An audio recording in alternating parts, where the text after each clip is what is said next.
Свет, сияющий во тьме. Свет, сияющий во тьме. Если у вас есть своя Библия с собой, держите, давайте поднимем нашу Библию. Мы хотим, чтобы все приходили за своей Библией. Если вы не пришли к Библии, значит вы чуть-чуть старомодно. Давайте поднимем, держим нашу Библию. Господь, я благодарю Тебя за возможность познакомиться с Тобою посредством Твоего Слова. Я благодарю Тебя, Господь, за силу, которая есть в Слове. Я благодарю Тебя, Господь, что это есть Твое письмо мне. Это Слово способно изменить мою жизнь. Это Слово способно изменить мою судьбу. Я буду вникать в это Слово. И я верю Тебе, Боже, что всякое время, когда я буду вникать в это Слово, Ты будешь мне говорить. Ты будешь мне проговаривать. Ты будешь меня исцелять. Ты будешь меня подкреплять. Я благодарю Тебя, Господь, за Твое Слово, которое живо и действенно во имя Иисуса. Аминь. Воскликните Ему глазом радости. Аллилуйя! Слава Тебе, Господь, за Библию. Первое послание Петра, 2 глава, с 11 стиха по 17. Первое послание Петра, 2 глава. 1 Петра 2, 11. С 11 стиха по 17. Извините, пожалуйста, есть сестра одна, у кого сложная ситуация. Но у вас опухоль по-женски. И это было связано с тем, что у вас накопление крови. Извините меня, пожалуйста. У вас накопилась кровь. Это по-женски. И вы знаете, что вы чувствуете какие-то неприятности. Особенно, когда вы стоите долго. Вам хочется согнуться. Что еще? Но вы знаете себя. По-женски накопление, по-моему, кровь внутри покрыто, вы не видно, но вы это чувствуете. Если это вы положите потихонечку руку на себя, давайте будем молиться за вас. Господь, я прошу, чтобы Ты сделал работу очищения и полностью прочистил мою сестру и сделал ее полностью здоровой во имя Иисуса. Аминь. 1 Петра 2, 11 по 17 стихи. Возлюбленные, прошу вас, как пришельцев и странников, удаляться от плотских похотей, восстающих на душу, и провождать добродетельную жизнь между язычниками, дабы они за то, за что злословят вас, как злодеев, увидя добрые дела ваши, прославили Бога в день посещения. Итак, будьте покорны всякому человеческому начальству для Господа, царю ли, как верховной власти, правителям ли, как от него посылаемым для наказания преступников и для поощрения делающих добро. Ибо такова есть воля Божья, чтобы мы, делая добро, заграждали уста невежеству, безумных людей, как свободны, не как употребляющие свободу для прикрытия зла, но как рабы Божьи. Всех посчитайте, братство любите, Бога бойтесь, царя чтите. Я хочу, чтобы кто-то еще мне помог читать это место Писания.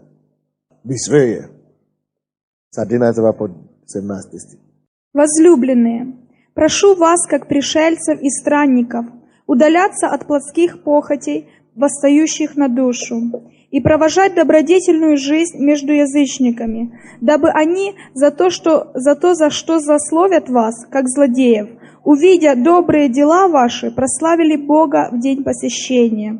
Итак, будьте покорны всякому человеческому начальству для Господа, царю ли, как верховной власти, правителям ли, как от него посылаемым для наказания преступников и для поощрения делающих добро. Ибо такова есть воля Божья, чтобы мы, делая добро невежеству безумных людей, как свободные, не как употребляющие свободу для прикрытия зла, но как рабы Божии. Всех почитайте, братство любите, Бога бойтесь, царя чтите. Спасибо, сестричка. Кто помнит тему моей проповеди? Свет, сияющий во тьме. Братья и сестры, 11 стих говорит: возлюбленные, прошу вас, как пришельцев и странников, удаляться от плотских похотей, восстающих на душу. Братья и сестры, наше главное сражение в этом мире, твоя главная борьба в этом мире, твоя главная битва в этом мире, это не твои соседи. Твои главные борьбы в этой жизни, неприятности в этой жизни вызваны не свекровь или тещи. И я хочу даже еще больше удивить вас. Наши самые большие враги и противостояния и вызовы, наши самые большие, это даже не от сатаны. Не дьявол самый большой наш враг. Твои самые большие неприятности вызваны не дьяволом, не соседом, не человеком, не близким, не родственниками. Теперь посмотрите на себя еще раз, говорю, неужели? Самые большие твои неприятности мы видим в этом стихе 11. Давайте еще раз прочтем.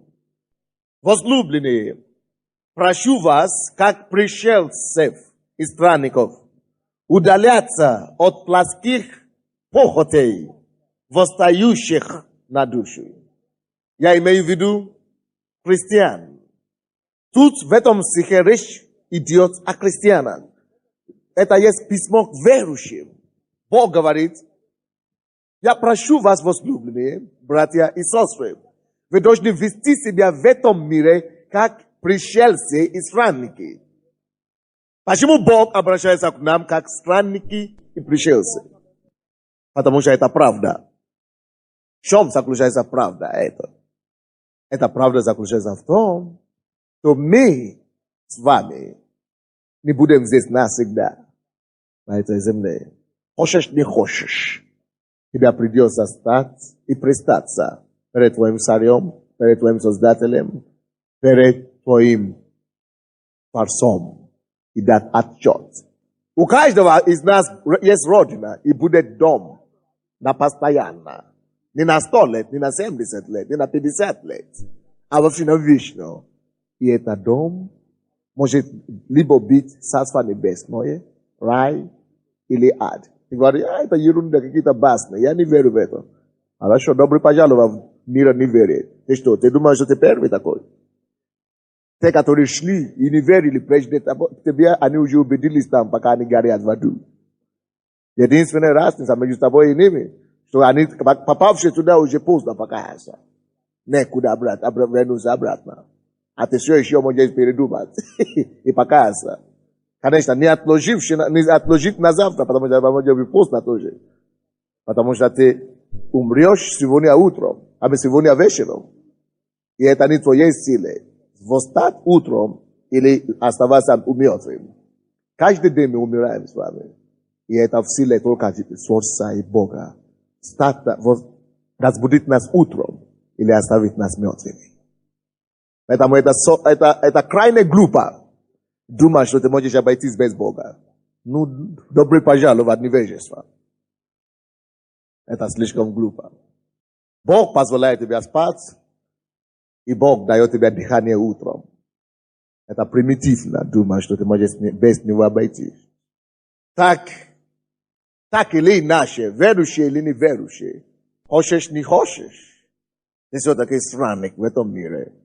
Ты тут не будешь навсегда. И не важно, где ты живешь здесь, на земле, от крепости. Когда ты умрешь, тебя пошлют туда голым. Либо в гроб, или вообще это креминаз, или как называется. Да. Поэтому, братья и сестры, мы пришельцы. И мы определяем, куда мы проведем нашу вечность. Я знал, где я проведу свою вечность. a nie który z was wydaje jeszcze nie znajdzie. Nie umruk, co bude dasz nie znał. Ja tam nie wonuję. Słyszę. Ludzie sobie adowala сейчас. Потому что потом ты уже не сможешь принять решение. Так что не есть пришельцы, нас есть Родина. И Библия говорит, всякий человек должен это осознать, что он пришелец. И если ты знаешь, что ты пришелец, или странник в этом мире, то твоя самая большая опасность – это то, написано там как? Плоская похоть. Он говорит, остерегайтесь, будь осторожен и убегай от плоских похотей. Чем она опасна, плоская похоть? Написано, восстающих на душу. Что гибнет нашу душу, не дьявол как таково, а плоские похоти, когда мы предаем себя им на служение. Когда мы отдаем себя плоским похотям на служение, они начинают человек начинает деградироваться. А вы когда-нибудь видели алкоголика? Вы думали, что он родился таким? Нет. Но то, что он любит это дело. Это то, что его деградировало. Она его снижала качество его жизни. Любая похоть. Может быть, говорить, слава Богу, я не пью. Но ты блудишь, допустим. Ты изменяешь жену, или мужа, или имеешь кучу любовников. Любой грех, любая плоская похоть, она снижает твое качественный уровень. Она восстает на твою душу. И уничтожает, крадет твою душу. На английском это слово восстающее на душу, написано погибающий душу, то есть уничтожающий душу. Это слово восстающее на душу, значит, то есть постигающий на душу или истребляющий душу. То есть плоские похоти как таково, если ты отдаешь себе греху, слушай, у тебя нет перспективы. Значит, если ты тут на земле не почувствуешь, что ты уже все потерян, то там, я тебе гарантирую, там ты не получишь по заслугу. Это неразумно. Поэтому наша большая борьба, самая большая твоя борьба, это не против твоих соседей, или родственников, или тещи, или свекрови. Ты работай над собой, чтобы жить праведно, чтобы жить по Слову Божьему. Если ты будешь ревнителем добрых дел, ничто и никто не может тебя повредить. Давайте посмотрим. 3 глава этой же самой книги, 1 Петра, 3 глава, 13 стих. И кто сделает вам зло, если вы будете ревнителями доброго? Вы заметили, что там написано? Вы слышали, что я читал? Кто сделает вам зла, если ты не служишь злу? Если ты не поступаешь по зла, если ты не имеешь зло в тебе, кто сделает тебе зло? Однажды дьявол пошел к Иисусу на дороге. Иисус говорит, уйдем отсюда, уйдем с дороги сатаны, не будем конфликтовать с ним, потому что его, у меня нету, как он говорил, его, он во мне ничего не имеет. Его, дьявольское, никакого у меня нет. Иисус был чист, и поэтому те его окружали, хотели его убить, он мог уйти беспрепятственно.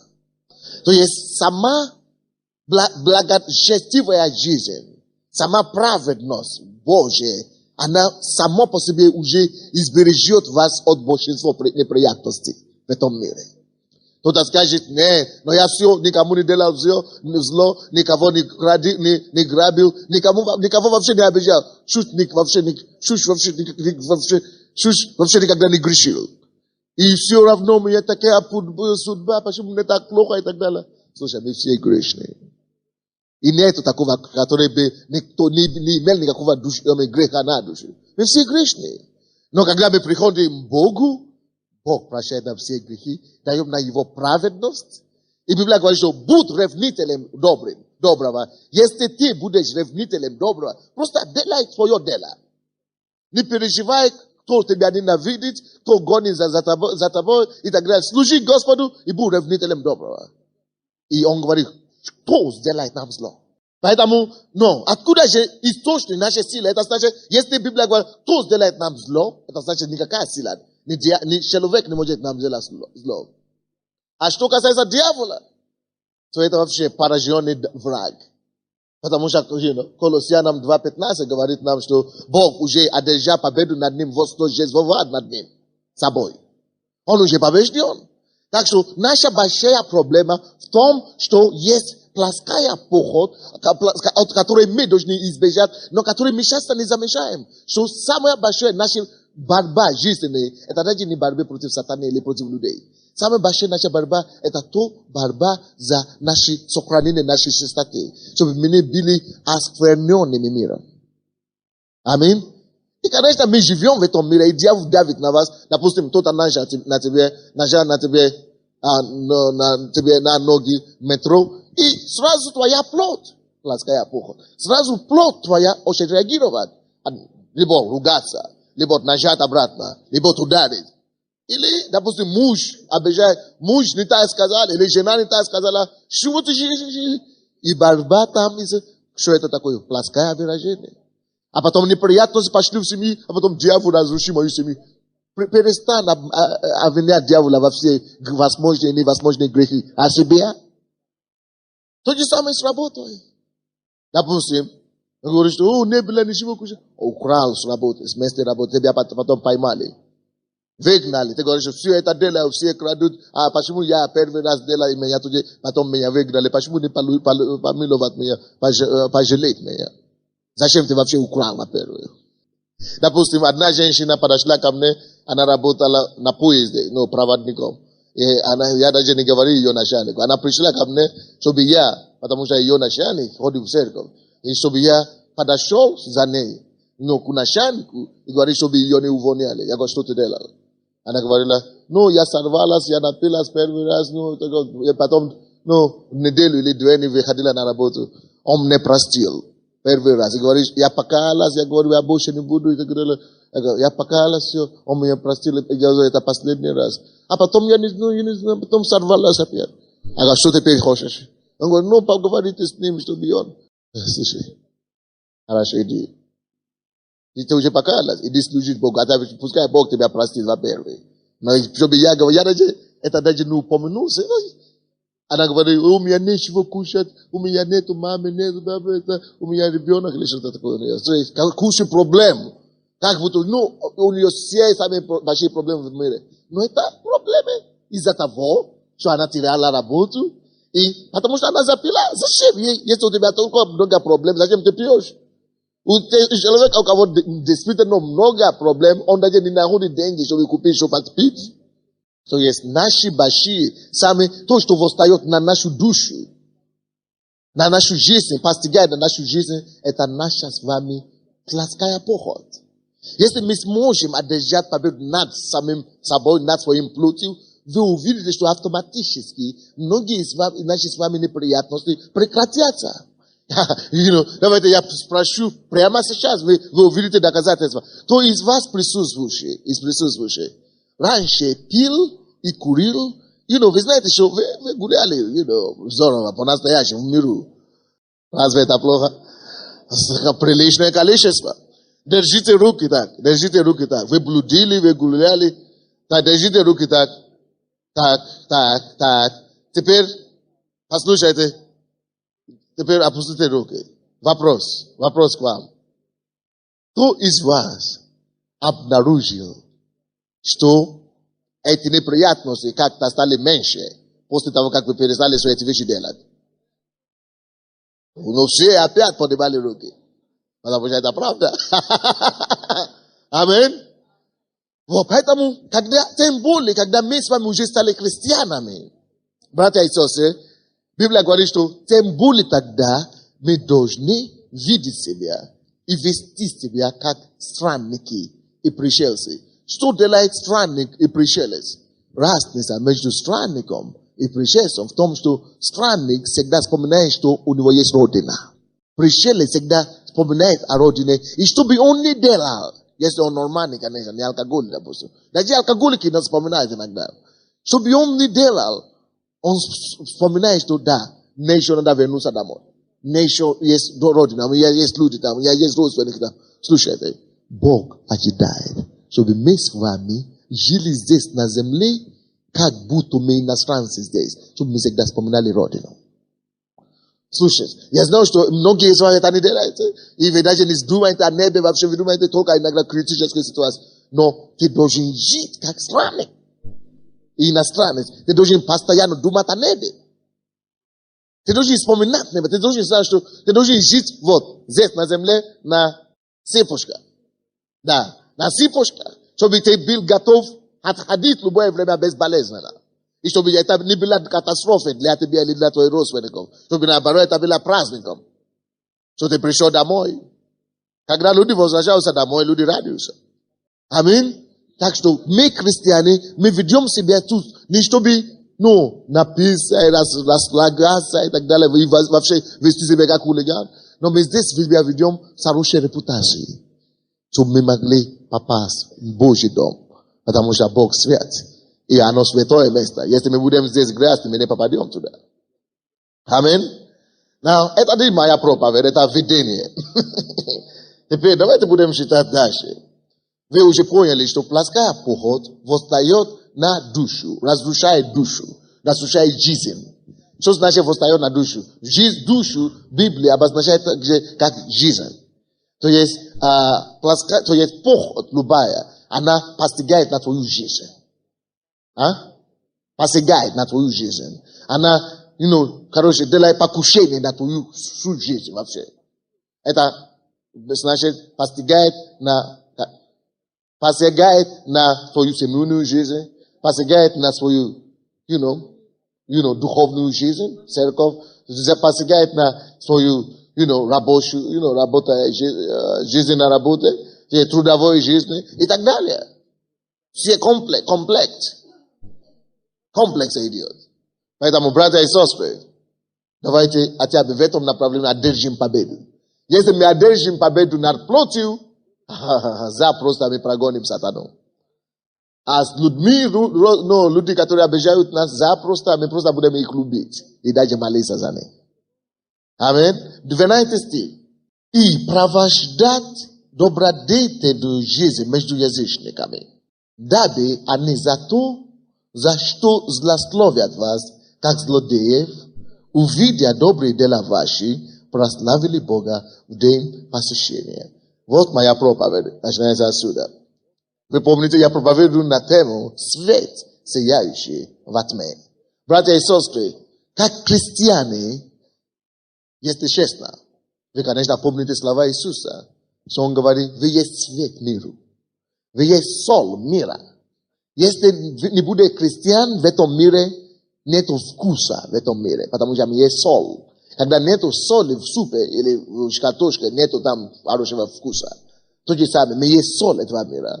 Но Библия также говорит, что мы есть свет миру. Каким образом нам быть светом миру?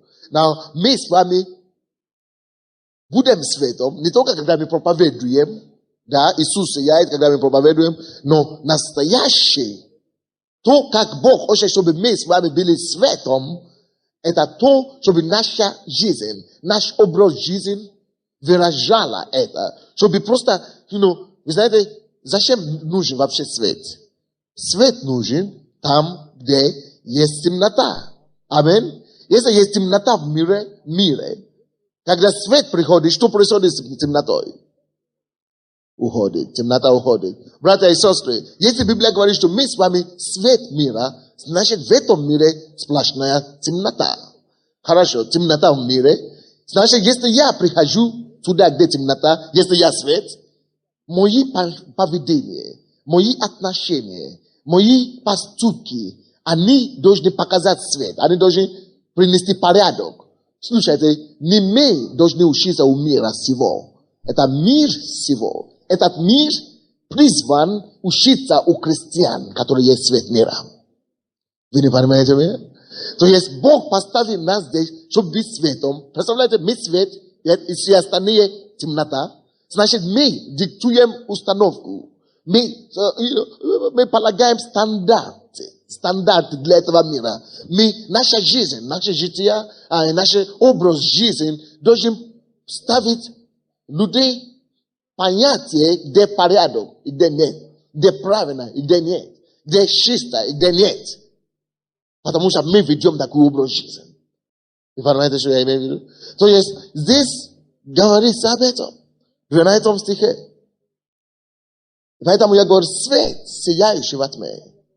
Братья и сестры, и сестра, и тетерева тоже.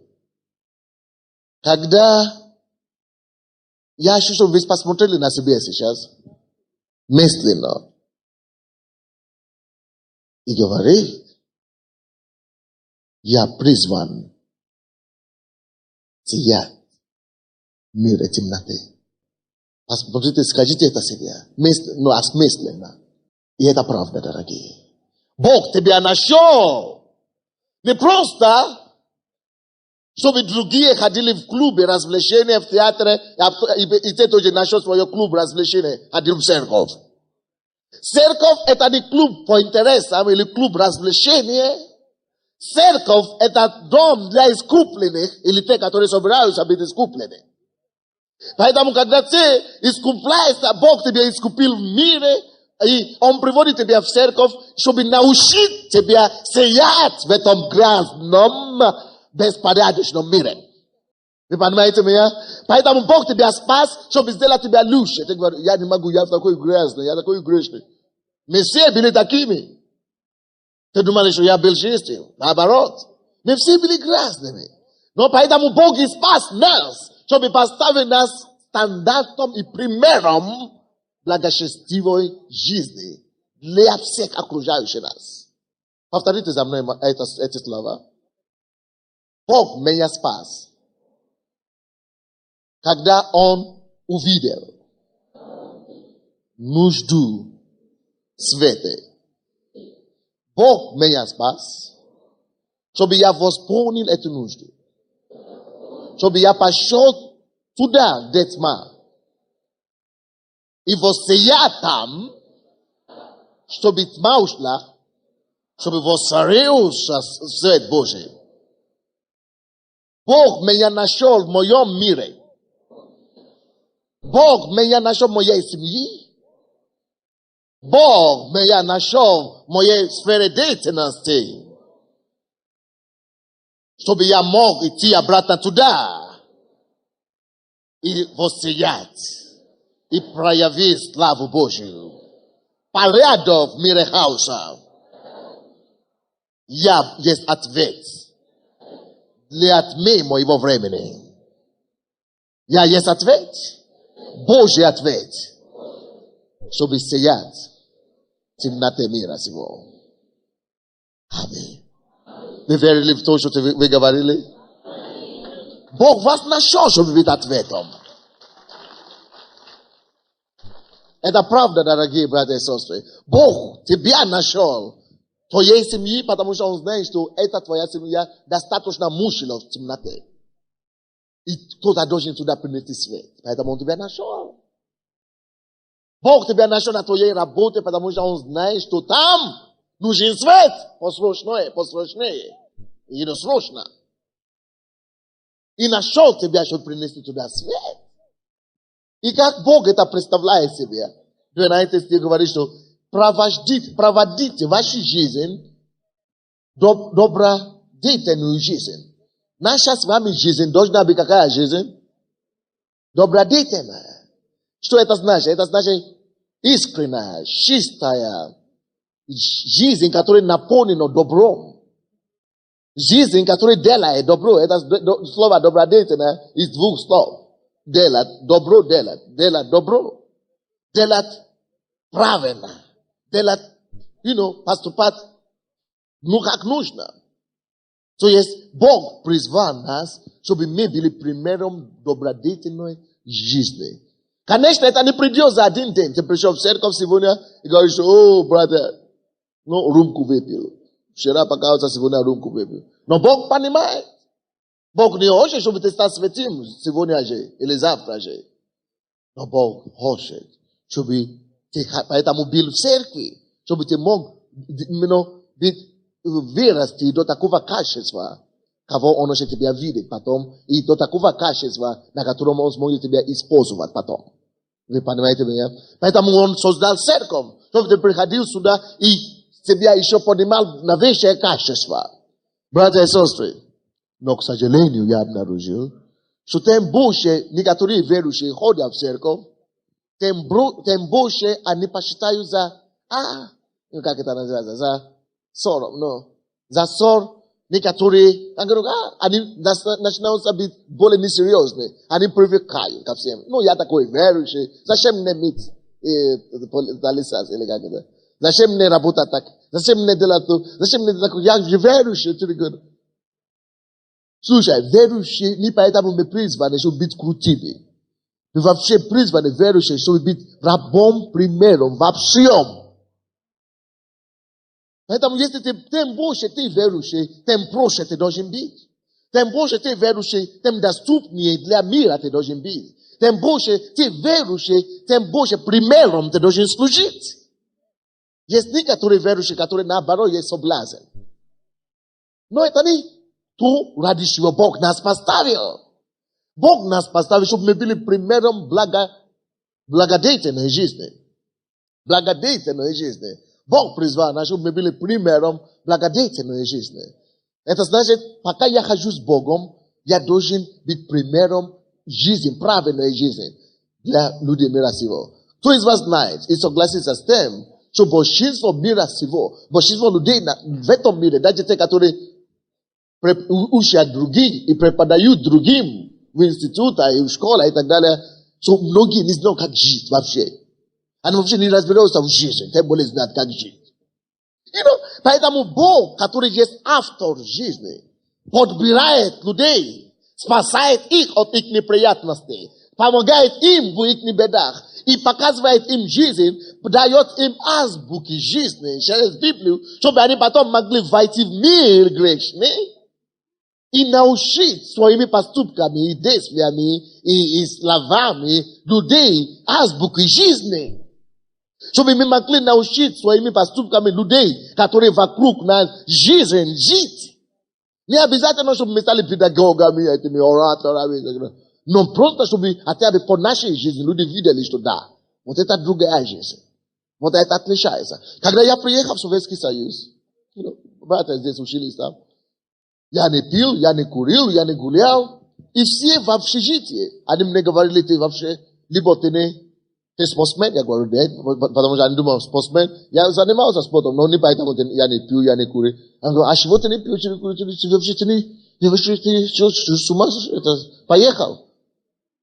Хотя они так спрашивают, что ты поехал, или ты чего ты не пьешь, даже за компанию ты не пьешь и так далее. Но внутри они все меня уважают, до единого меня уважали. Потому что они видели, что они уважали меня, потому что они не могли так жить. Они знали, что так правильно. Все знают, что так правильно. Поэтому зачем ты должен стесняться, что ты не пьешь? Слушай, разбуди, кто спит рядом с тобой. Разбуди ее.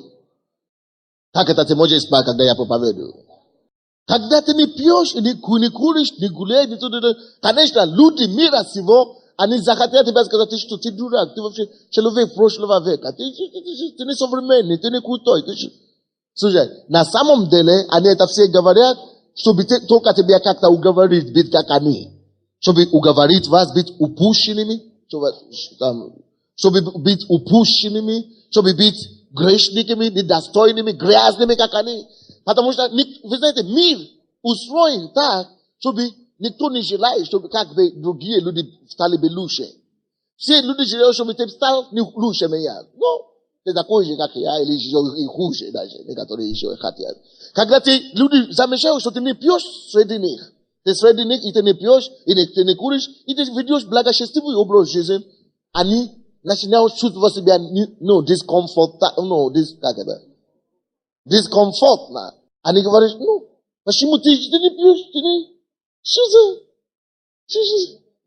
хотя бы на день рождения, за компанию. Ты что, ты попал вообще в секту какую-то. Ты вообще пропал вообще. Ты вообще никто. Они стараются это делать. Не потому что ты вообще никто, но потому что они знают, что ты уже солидный. Потому что ты уже возросшие, чем они. Потому что кто не может, кто не хочет, пить, это не проблема пить. Пропить или курить, это не проблема пить. Проблема не пить или курить. Каждый может, это не героизм. Значит, ребенок 7-летний, 12-летний, посмотри на беспризорные дети, которые на улице гуляют, без родителей, без того, они пьют и курят, потому что они беспризорные. А как мы тогда назовем взрослые, которые тратят свои заработки на пьянство, на это самое, на распутство, на другие женщины, на любовность. Мы назовем детей беспризорными, потому что их не воспитывали. А взрослые, которые вот так выросли, без этих воспитаний, потому что они не знают азбуки жизни. Аминь. Потому что они не знают азбуки жизни. Допустим, эти дети беспризорные, которые колятся сейчас 12 лет, 10 лет, они делают разные грабят, они курят, клей и так далее. То есть беспредел, да? Мы пока можем их контролировать. Говорю, что эти дети беспризорные, посадите их или воспитайте их. Но они же вырастят. Они сегодня дети, через 20 лет они станут взрослыми родителями. И потому что они не получили азбуку и воспитание, как они были сейчас, так они вырастят. Пьют и курят, они уже солидные, они уже большие. Никто уже не назовет их беспризорные дети, они уже взрослые. Вот мы такие, полны нас, такие беспризорные взрослые, потому что нас никто не мог научить азбуке жизни, как мы еще маленькие. Мы выросли, мы думаем, все так и надо, все так и правильно. Ты попал в глубочайшее заблуждение, папа дорогой. И это дело, это не значит, что это правильно, это вообще. Все прыгают в море на самоубийство, ты тоже прыгни. Потому что все прыгают. Просто потому что у людей отсутствовали азбуки жизни. Что такое азбука жизни? Это мы находим только у Бога, потому что Бог автор жизни. Он знает, как эту жизнь вести, как жить, как проводить его. Это Он знает, это Он автор этой жизни. Поэтому, когда мы приходим сюда, мы принимаем это от Бога, и мы показываем миру, и мы проводим свою жизнь добродетельную среди мира, и люди видят разницу, четко, что да, этот человек знает, что такое жизнь, и он знает, как его жить, ее жить. Вы понимаете меня, да? Чему я склонюсь? Алло? Я склонюсь к тому, что если ты верующий христианин, конечно, это не будет за один день, но мы должны по правилам жить. И в нашей жизни должна быть намного выше и лучше, чем жизнь людей мира сего. Вы согласны со мной? Наша жизнь должна быть жизнь примером. Это, допустим, если в фирме работает 10 человек, 5 верующие, 5 неверующие, то должен больше всех работал. Конечно, естественно. Но некоторые верующие, они наоборот, берут алгулки и еще, как вы называете, и так далее. То этот человек, он уже, слушайте, такой человек, он уже потерял свое призвание, элементарное, то есть первозначальное, как верующий. Потому что первоначальное призвание христианина, это чтобы светить, и быть светом, и быть ответом, и быть, научить миру жить. Вы понимаете меня, да? То есть, братья и сестры, мой совет вам, как верующий во Христа Иисуса, поставь себе выше стандарт.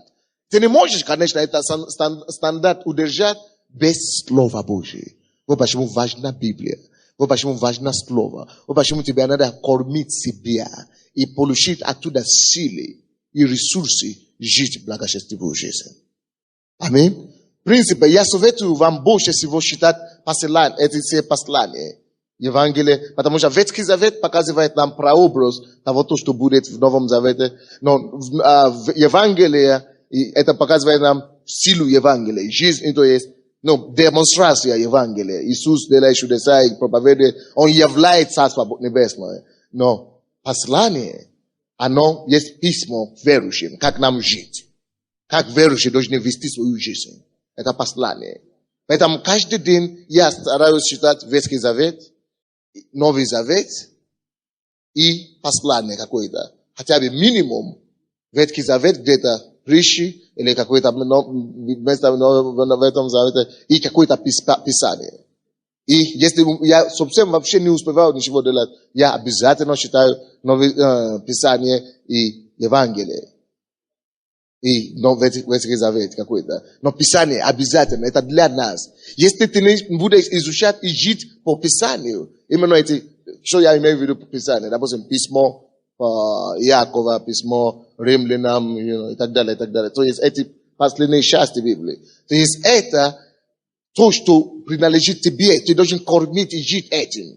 Это говорится о жизни христианина. То есть это то, что научит нас, как эта жизнь явить. То, что мы уже приняли. Вы понимаете, да? То есть это то, что Библия здесь говорит. Это есть Писание. И я буду стараться проповедовать последующие 2 недели или месяц об этом. С Писания именно о жизни христианина. Христианская жизнь. Мы призваны вести добродетельный образ жизни. И посмотрите дальше, что написано в этом 12 стихе. И провожать добродетельную жизнь между язычниками. Язычники имеются в виду неверующие, или между людьми мира сего. Дабы чтобы эти неверующие, которые работают с нами на работе, или живут с нами в семье, муж неверующий, или жена неверующая, или соседи неверующие, чтобы они за что злословят вас, как злодеев, увидя добрые дела ваши, прославили Бога в день освящения. Братья и сестры, Бог даже допускает такое, что потому что вы пришли к Богу, возможно, кто-то не поймет вас. И это обязательно. Кто-то будет ругать вас, кто-то вас будет злословить вас. Но Бог говорит, когда вас злословят, ваши дела продолжат вести благодетельный образ жизни. Ваши дела продолжат творить добрые дела. Я не говорю, что если вы будете продолжать показать христианскую жизнь, показать высокую, нравственную жизнь, показать жизнь христианина по Библии, уходить и избегать от плотских похоти и действий, то они будут сами посрамлены. Вы слушаете меня, да? То есть они сами увидят ваши добрые дела. Они не смогут, они ругают вас, они злословят вас, но они не смогут отрицать, что вы хороший человек. Вы знаете, когда я жил еще в Советском Союзе тогда, когда не было перестройки, мы слышали про баптистов из Штунда. Потом люди говорят так плохо о них. Они такие, не берут оружие, не делают присягу, они вообще никуда не ходят, А потом в конце говорят, но честно, они хорошие люди. Не бьются, не ругаются, не дерутся. Они баптисты. Но они такие вообще забитые какие-то. Но в принципе они трудолюбивые люди, они работают, они нормально живут. То есть у них нету скандалов, нету шумов, нету... А зачем тогда вы их ругаете-то? Видите, каждый человек понимает, что правильно жить. Но потому что у них нету силы правильно жить, они могут примириться с тем, что вы лучше их. Почему вы так живете? Они думают, что вы ограничиваете себя. Как это ты сам себя ограничиваете, наверное, мучишься. Но мы-то не мучимся, они-то не знают.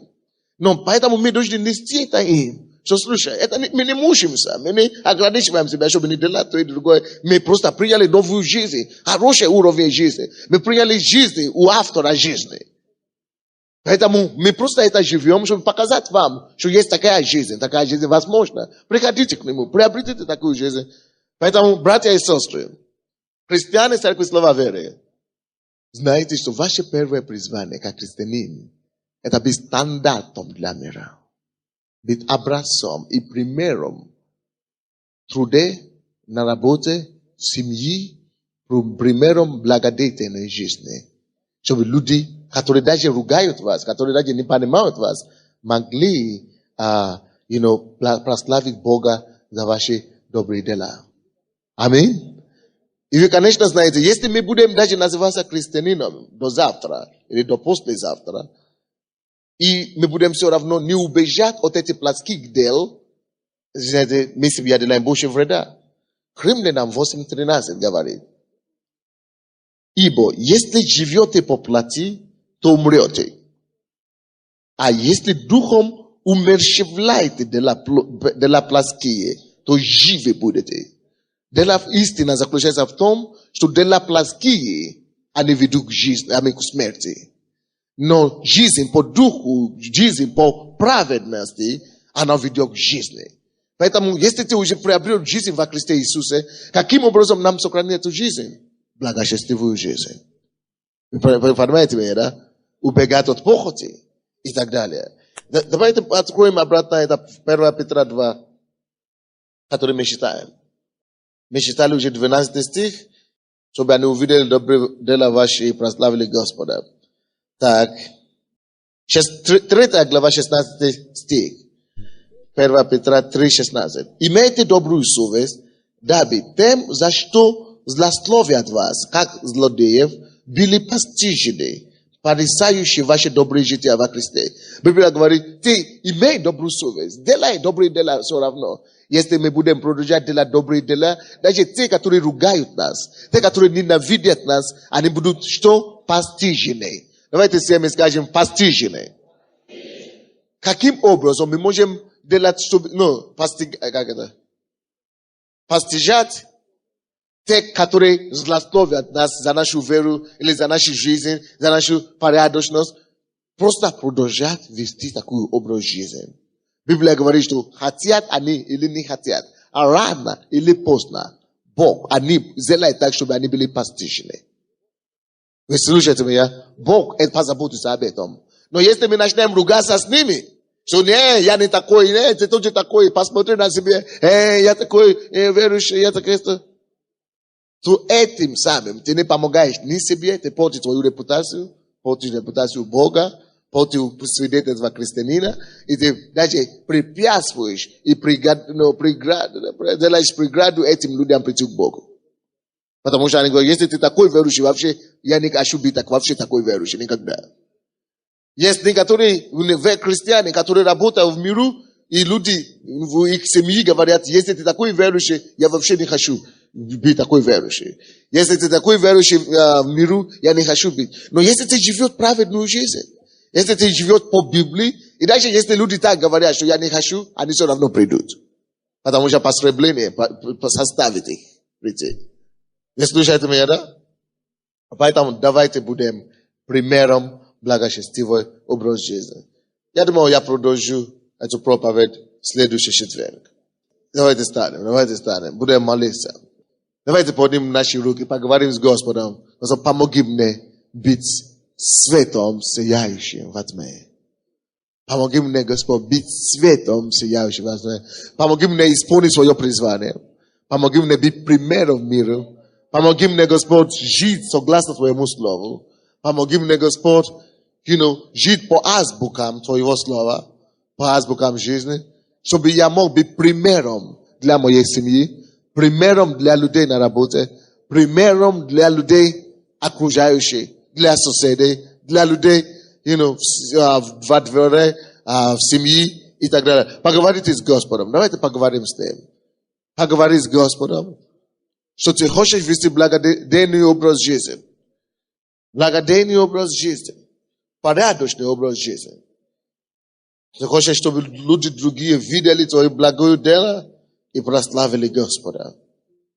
Если ты видишь, что у тебя есть проблемы, моральные проблемы, или с грехом проблемы, просто поговори с Богом своими словами. Что, Господь, помоги мне. Я знаю, у меня проблема в этом направлении, в том направлении. Помоги мне исправиться. Помоги мне быть примером. Помоги мне быть отличным служителем. Не просто на слово, не просто в церкви, но даже в миру. Помоги мне быть примером во всем. Избавь меня от этой проблемы, от этого греха, от этой недостатки. Помоги мне, Господь. Помоги мне, Господь. Поговори с Ним. Просто откройся перед Богом. Библия говорит, мы все наги перед Ним. Мы абсолютно наги перед Богом. Он знает все. Как ты себя ведешь, как жена с мужем дома? Как ты себя ведешь как муж с женой дома? Как ты себя ведешь на работе, а ты самый духовный в церкви? Бог в курсе. Просто поговори с Богом, чтобы Бог тебе помог. Сиять в темноте мира сего. Сиять и быть примером для мира. Господь, помоги нам сиять. Быть примером благочестивости образ жизни. Быть примером порядочности. Быть примером жизни Божьей. Господь, во имя Иисуса, мы благодарим Тебя за Твое Слово сегодня. Мы так хотим быть похожи на Тебя. Мы так хотим быть письмо читаемыми людьми. Мы просим, Господь, чтобы Ты приложи это Слово глубокое в внутренности нашего сердца. Дай нам, Господь, нести это и поступать по Твоему Слову. Что да, Господь, мы есть свет. Чтобы мы могли действительно сиять перед миром для окружающих и быть лучшими примерами благочестивого образа жизни. Господь, мы отдаем себя в Твои руки. Мы не хотим полагаться на Твои дела, на Свои поступки. Мы хотим полагаться на Твою благодать. Благодать победит грех. Благодать одолеть и преодолевать похоти плоти.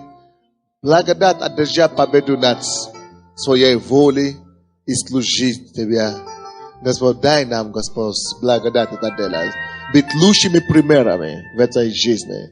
Господь, чтобы действительно стандарт людей, которые сталкиваются с нами, чтобы стандарт и уровни жизни людей, которые с нами общаются, чтобы они могли повеситься на много вещей, чем они есть сейчас.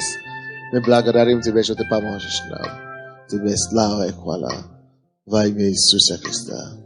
Аминь. Дайте Богу славу.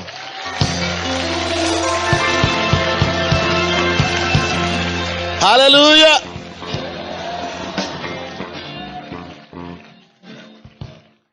Кто мне скажет, что написано в Притчи 14:34? Притчи 14:34. Вы не знаете. Там написано: праведность возвышает народ. Дорогой мой, очень часто мы молимся Богу за возвышение. Но молитва не возвышает. Ты можешь молиться сутками, и Бог тебя не поднимет выше, чем ты живешь, как ты живешь. Написано уже в Слове Божьем: праведность возвышает. Написано: смиренным Бог дает благодать, а гордым он противится. Как бы ты ни хотел, молитва это как взятки Богу. Давай, чтобы я не пошел через эту лестницу. Смирение и праведность. Давай, просто я помолюсь, ты мне сделаешь все равно выше. Не получишь. К сожалению. Не только не в церкви не получится, даже и на работе в миру не получится. Слышишь, я тебе гарантирую, даже в миру не получится тебе. Хотя ты самый духовный лучше все молишься, но живи по Библии самый лучше. Праведность только возвышает. Не свои какие-то идеи или молитвы какие-то, или просто какие-то фантазиями, понимаете? Не хочешь жить и прибегать и перешагнуть слово, не получишь. Праведность возвышает. И Бог дает благодать только смиренным. Поэтому давайте будем христианами не только в словах, а на деле. Аминь.